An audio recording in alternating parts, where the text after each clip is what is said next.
I would like to first demonstrate the fact that elementary row operation does not change the relationship of the columns of a matrix. Here is my matrix. The first column and the second column are linearly independent. They don't have any relationship.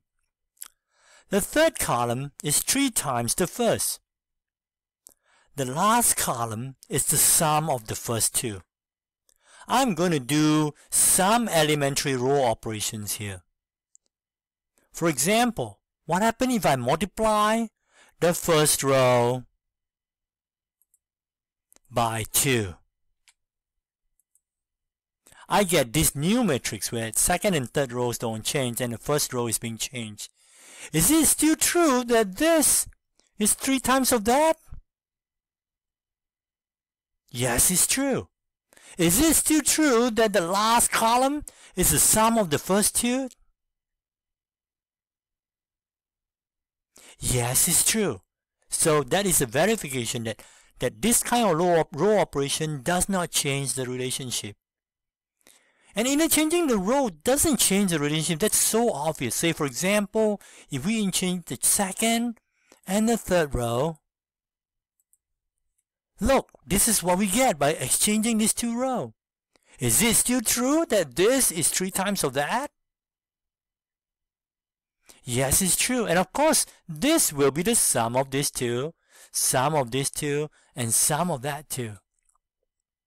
But what if I do an elementary row operation like this one here? I add to 3 times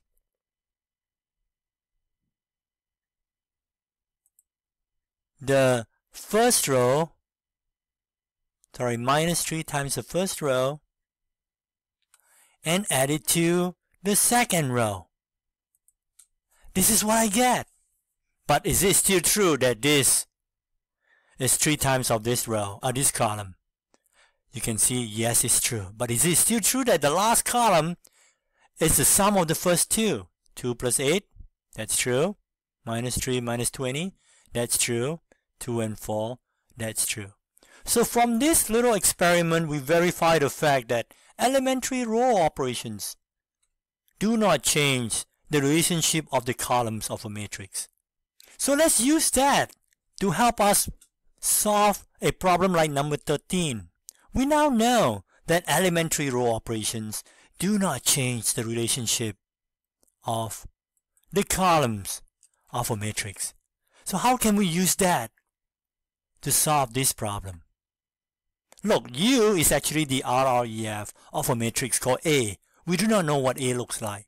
We know the first column looks like that. The second column looks like that. And what does the third and fourth column look like? But just by looking at U is a very special matrix. You can almost see very obviously that this column is negative 3 times of the first column plus the second column. And here you go. I write it down as U3 is minus 3 times of U1 plus 1 times of U2. But because elementary row operations do not change the relationship, we can say the same thing of A. That means to say, what we have here implies that A3 is equals to negative 3 times of A1 plus A2. And that would allow me to do the following computation. There, negative 3 times of this vector plus this vector called A2. And that you can easily compute, comes out to minus 6 plus 1, that's a minus 5, minus 9 plus 1, that's a minus 8, 6 plus minus 3, that's a 3, and 6 plus minus 3, that's another 3.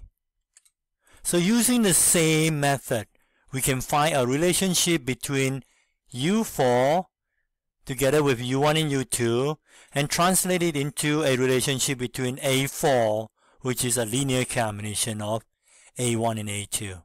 That is how you solve this problem.